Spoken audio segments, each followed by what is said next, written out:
What's up, everyone? Welcome back to the channel. It's time for one of your favorite segments, the Never Seen It series. This is where I let you know my thoughts on movies that I've never seen before. I let you know which ones I love, which ones I hated, but more importantly, which ones I recommend to you because they're just so goddamn fantastic. Now, there's always a winner and a loser of the batch and everything else in between. So let's get started with my favorite of this round, and it is The Fighter. I can't even believe I've never seen The Fighter before. Christian Bale won his Oscar for this for Best Supporting Actor, along with Melissa Leo that plays the mother. Mark Wahlberg and Christian Bale play boxing brothers. Amy Adams is in this. She was also nominated as well. It's a crime that she didn't win because I really loved her performance. It was unlike anything I've ever seen her do before, and I just love this film as a whole. It had heart, it had emotion, it took you on an emotional journey. And it's a true life story. So one of the best autobiographical picks that I've ever seen. So if you haven't seen The Fighter, definitely see it. Pick it up. I found this at Big Lots for $5. So you can definitely find it out there for a very cheap price. So The Fighter, yes. Recommend totally. All right. Little Miss Sunshine. All right, a couple nights ago, I wanted something a little bit lighthearted, not a horror film, not a serious drama. And I was looking in my pile, and this bright yellow cover just, spoke to me. It was like, Susan, pick me up and watch me. Little Miss Sunshine. Now, I've seen little bits and pieces of this before, but never in the entirety from beginning to end. And I gotta say, I enjoyed this film. The highlight for me is obviously Abigail Breslin and her fantastic dance at the very end. I was cracking up when the whole family got involved. It's a cute movie. It's smartly written. That's the way you say it, right? Smartly written. I don't know. But I enjoyed this film a lot. It does have some serious moments, but it balances with the humor and the comedy. So I highly enjoy this one, and I recommend this as well. All right. Tony P. Tony P sent me a bunch of movies, and one of those was Wind River. We have some Marvel people in here, Elizabeth Olsen and Jeremy Renner. So Scarlet Witch and Hawkeye are out in Wyoming, and they are trying to solve a murder on an Indian reservation. I gotta say, I didn't know what to expect with this one. I really enjoyed it. I really, really enjoyed it. It's not based on any specific true story, but it's based on events that do occur and do happen. It opens up your mind and your eyes to what is occurring out there beyond what you know, and it's really quite shocking, but it's a great movie. It moves along at a steady pace. It doesn't drag. And it's nice to see Elizabeth Olsen in a different kind of role. And I love this because Jeremy Renner is known for action, but in this movie, he's focusing on his actual acting skills. It's not all about flying in the air and doing tricks and, shooting bows and arrows. It's not about that. He's focusing on the acting part. And it's probably one of his best roles, I have to say. One of the best that I've ever seen him in. All right, up next, Righteous Kill. Righteous Kill with De Niro and Pacino. I think this is the first movie that they've ever shared the screen together. They were in Godfather 2, but they never were together at the same time, obviously. If you've seen Godfather 2, you know the reason why. So I think this is the first time they've ever collaborated together on screen besides Heat, I think, but that was only like a few minutes or so. I'm rambling. But anyway, it's good to see two strong powerhouses together. However, I will say, because of a kind of shoddy script, I was a little let down with this movie. It does have a great, fantastic twist. I love twisty endings. You guys know that. I love twisty endings. But honestly, the script was choppy, and for some reason, it just didn't make sense 100% of the time. So because of the script, it's a little bit lower for me on my favorites of the week. This is in no specific order, by the way, except for the winner and the loser. But I'm just saying, it's kind of lower on the list for me, but I don't mind it. It was great to see these two actors share the screen. They play cops, they're partners for like 35 years or something. And so I enjoyed it. I just wish it was better. It was kind of like, it was almost there. It could have been here, but it was like right here. You know what I mean? Like, it could have been up there, but it was down here. Okay. I've been scared to watch this one for a while. It is a horror movie, and I said, you know what, Susan? You got to buck up and you got to watch it sometime. Nightmare on Elm Street. Nightmare on Elm Street. The original Nightmare on Elm Street. Wes Craven's Nightmare on Elm Street. what was I scared about? This really wasn't even that bad. But I enjoyed it. You know what? I liked it and I enjoyed it because it's so 80s, horror, campy. This is the reason why I love the Friday the 13th movies. It is just so outlandish. I don't know. I feel like Freddy Krueger, for some reason, was in my mind a little bit more scary, but he's kind of ridiculous. He's ridiculous in this movie, but I had fun with it. I did like the twist in the beginning. You think, okay, she's our final girl, and then they kill her off within the first 20 minutes. And then we have Heather Langenkamp, who is now our new final girl. I do enjoy that twist. Very creative, because you always think that the first girl you see is going to be our last girl. Very reminiscent for Wes Craven, because he did the same thing with Scream, the original Scream movie. So that's kind of his signature, maybe. I don't know. But I enjoyed it. I'm not sure if I'm going to go ahead and watch the entire series. I don't know about that, because I hear the following movies really aren't that great. So let me know down below in the comments, is it worth it? Should I go ahead and pick up future Nightmare on Elm Street films? Just give me a heads up. Do me a favor. Just, help a girl out. Next up is Hitchcock. Ooh, I really enjoyed this one. This is an autobiographical film as well, except it focuses more on Alfred Hitchcock and his marriage during the time when he is making Psycho. So we really have two stories going on. The behind the scenes of Psycho and how difficult it was for Alfred Hitchcock to make it, but then also the marital problems that he was having during the filming of that movie. Very interesting. I gotta say, I got this for $1.95 at FYE.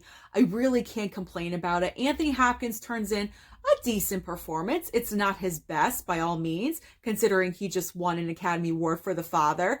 This is nowhere in that bracket, but it's a decent performance. Helen Mirren is excellent, at the top of her game, as she always is. I love me some Helen Mirren.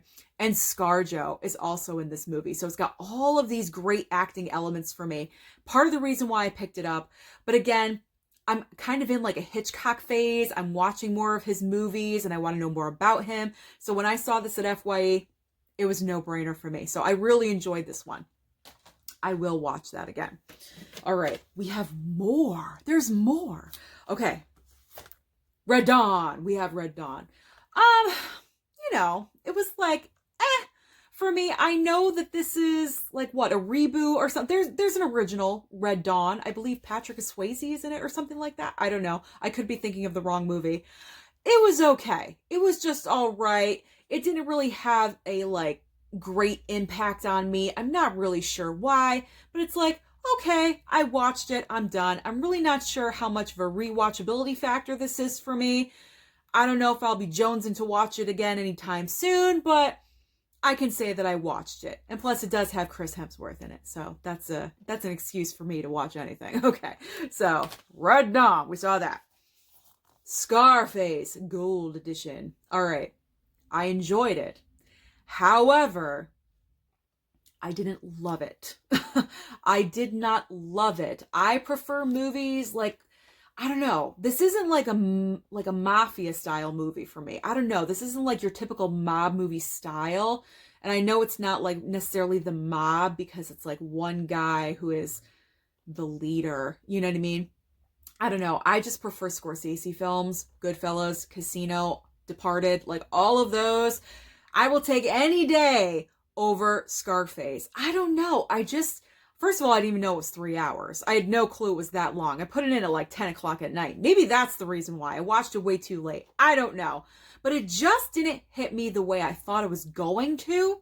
Because when I had this previous notion of Scarface, I was like, Scarface. Oh my God, classic. And I watched it and I'm like, it's good, man. It's all right. I don't know. It just didn't hit me wow, this is an amazing movie. It's a classic. Everyone needs to watch it. You know what I mean? I will say that Al Pacino gives a goddamn great performance in this. There is no denying that at all. Michelle Pfeiffer's character, I felt kind of wasted. She really didn't have much of a part. That's Oliver Stone's fault, because he's the one that wrote the script. Didn't even know that, by the way. But her character kind of leaves 2/3 into the movie and we never see her again. Did she get killed? I don't think she got killed. I don't know. Like, she just like vanished and there was no resolution to their relationship. So I kind of found that awkward and weird, but Scarface, I have it. I watched it. I saw it. I have it. I can watch it again. Whatever. Not anytime soon, but I'll watch it again. Okay. Greenland, however you want to say it. Disaster film with Gerard Butler.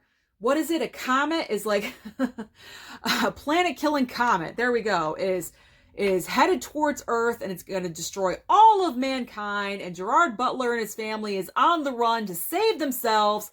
Oh, it's so outlandish. It's completely ridiculous. You're left with questions. How did this happen? I was yelling at the kid for leaving his medication because if he didn't do that, then we wouldn't have even had a movie because there wouldn't have been any problems. But whatever. It is what it is. It's one of those cheesy disaster movies. It's actually not that bad. I know a lot of people were saying the Greenland was actually pretty good. That's why I decided to pick it up. So I finally watched it with the parents. We all enjoyed it. It's one of those movies you just turn off your brain and you enjoy it for 2 hours and just, forget all reality because it does not even matter at that point. Okay, we're coming down to the final two. My Bloody Valentine, Steelbook. Oh man, talk about cheesy 80s goodness. I believe this film was made in 1980, the year I was born. This movie is dumb. It is so dumb, but you know what? I liked it. I enjoyed it because it was 80s horror dumb.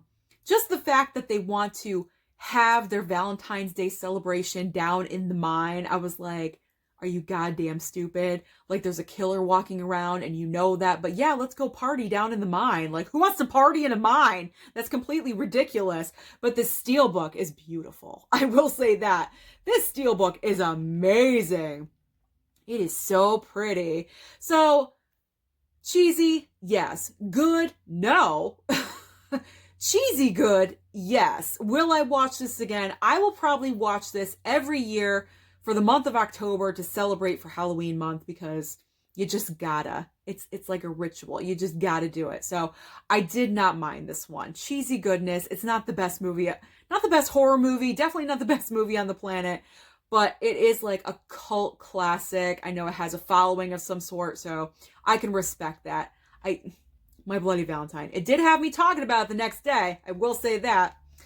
Now we are down to the loser of the week. And this is disappointing for me because when I found this at FYE, I was like, oh, this is going to be promising. It had a great cover. I looked at it. I was like, I'm intrigued by it. And it was corny as hell.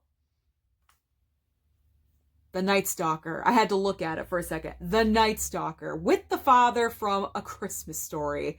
First of all, this movie is only like 70 minutes long. I fell asleep the first time attempting to watch this.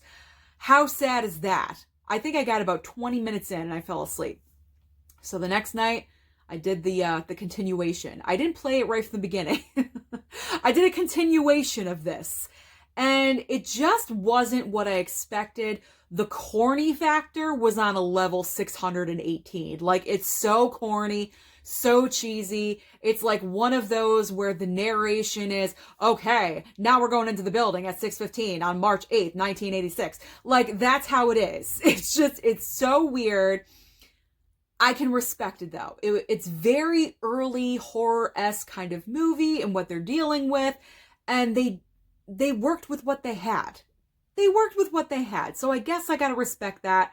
But it wasn't my favorite. It was the loser of this batch. Unfortunately, Darren McGavin, you were not my favorite. I apologize. I am sorry. So that is everything that I watched for the Never Seen It series. Let me know down below what you've been watching lately. Don't forget to like and subscribe, and I'll see you next time.